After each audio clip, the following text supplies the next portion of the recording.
चुनाव लड़ रहे हैं, पैसे को पानी के जैसे बहा रहे हैं। उनकी अनगिनत गाड़ियां प्रचार में लगी हुई हैं, पैसे बांटे जा रहे हैं, अनेक प्रलोभन दिए जा रहे हैं, और एक तरफ गरीब का बेटा सिकंदर भारती यहाँ चुनाव मैदान में। साहब कांशीराम जी कहते थे कि जालिम से मजलूम लड़ाऊं तब मैं कांशीराम कहलाऊं। जालिम से मजलूम लड़ाऊं तब मैं कांशीराम कहलाऊं। एक तरफ और करोड़पति लोग हैं और उन लोगों के बीच में बहुजन से चमार के लड़के पोटी कर दिया। आप अपने से पूछिए, आजादी के इतिहास में आज तक कोई चमार का बेटा आप लोगों से वोट मांगने आया था? छोड़िए ना, आजादी के बाद से लेकर जब से चुनाव हो रहा है, क्या कोई चमार का बेटा आपके यहाँ विधानसभा में जाने के लिए वोट मांगने के लिए आया था? नहीं आया था। आज तक हम लोग दूसरे को वोट देते रहे। बैठ जाइए, बैठ जाइए।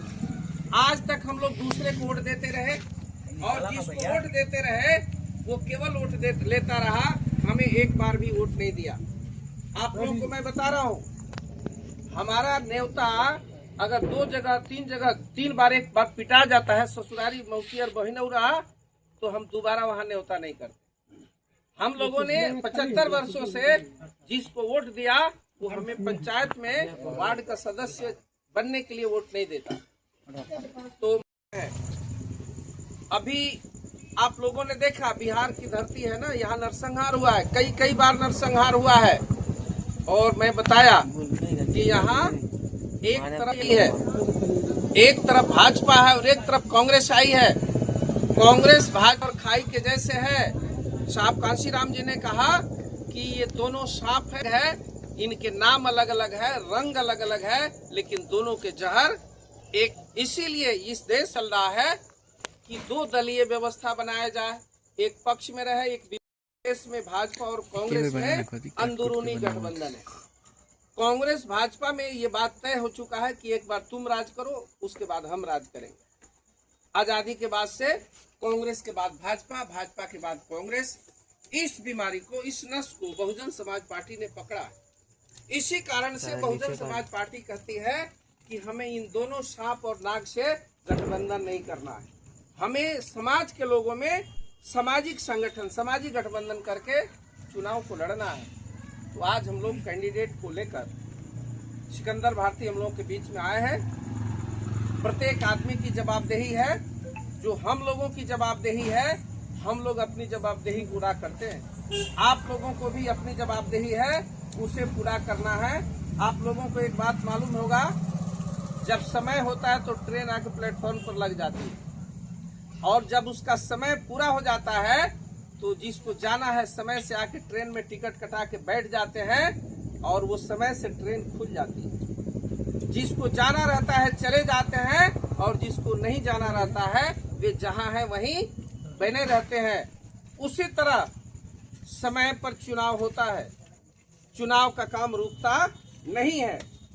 चुनाव के समय में जिनको अपनी हालत में सुधार करना होता है, जिनको अपने जनप्रतिनिधि को भेजना रहता है, जिनको अपनी सरकार बनानी रहती है, वे लोग सजग सतर्क होकर अपनी सरकार बनाते हैं, अपने जनप्रतिनिधि को भेजते हैं। और जिनको उससे मतलब नहीं है वे जहां हैं वहीं बने रहते हैं। फिर चुनाव बीत जाता है, फिर चुनाव 5 वर्ष के बाद आता है। तो आज हम लोगों के बीच में जो ये चर्चा हो रही है, हम लोग यहाँ से जाएंगे।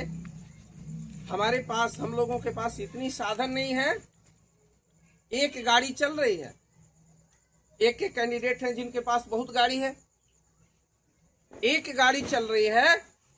हम लोगों ने कहा कि साहब कांशीराम जी ने शुरू किया था तो उन्होंने कहा कि हमें वोट भी चाहिए, नोट भी चाहिए। हमें अपने छोटे छोटे साधन का उपयोग करते हैं। प्रत्येक आदमी सुबह से शाम तक सुर्ती बीड़ी तंबाकू में 150 रुपये खर्च करता है। लोकतंत्र में चुनाव सबसे बड़ा महापर्व है, ये महायज्ञ है, और इसमें जो आहुति देता है, जो त्याग करता है, उसी को इसका अच्छा प्रतिफल मिलता है। उत्तर प्रदेश में, देश का सबसे बड़ा राज्य उत्तर प्रदेश में आपकी सरकार कैसे बनी?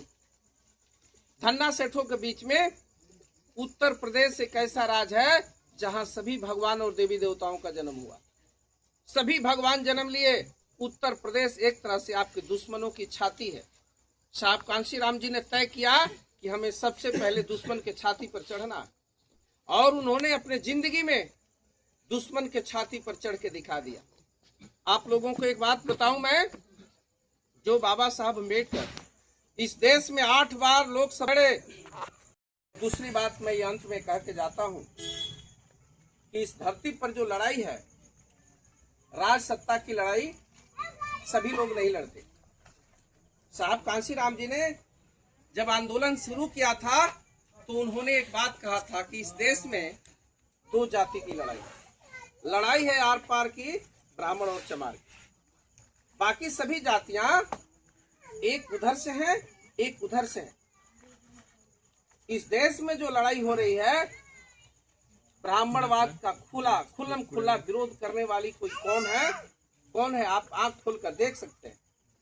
2 अप्रैल 18 को जो 12 लड़के कुर्बान हुए थे, किस समुदाय से कुर्बान हुए आप लोगों को मालूम होगा। आरक्षण खाने के लिए, आरक्षण को भोगने के लिए बहुत सारी जातियों को आरक्षण की लागत है, लालच है, इच्छा है, लेकिन उस आरक्षण को बचाने के लिए, उस संविधान को बचाने के लिए अगर किसी कौम में करंट है, करंट समझते हैं ना, जिस कौम में करंट है उस कौम के बुनियाद पर बहुजन समाज पार्टी बनी है। इसीलिए मैं आप लोगों से कहता हूं, ये लड़ाई कोई खेल तमाशा नहीं है। हमें अपनी जिंदगी को मनोरंजन में नहीं खपाना, हमें अपनी जिंदगी को खेल तमाशे में नहीं खपाना, हमें अपनी जिंदगी को, अपने समाज की हालत को बदलने के लिए खपाना है। इसीलिए बहुजन समाज पार्टी का जो मिशन है, वो बहुजन समाज पार्टी केवल एक पार्टी नहीं है, एक राजनीतिक दल नहीं है, वह हमारे महापुरुषों का एक बुनियाद है। आप लोगों को एक और बात मैं बता देता हूं। अभी लोग कहावत करता है कि भाई लड़का भूखे मरे ढीढ़ के ओझाई होके। बहुजन समाज पार्टी को सत्ता के करीब पहुंचने में 30 वर्ष लगा। 1984 से लेकर 2007 में पूर्ण बहुमत की सरकार उत्तर प्रदेश में बनी थी। जब बहुजन समाज पार्टी 30 वर्ष में सत्ता के करीब गई तो हमारे समाज से जगजीवन के स्थान पर उनके उत्तराधिकारी दलाल पैदा किए जाते। जिस समाज में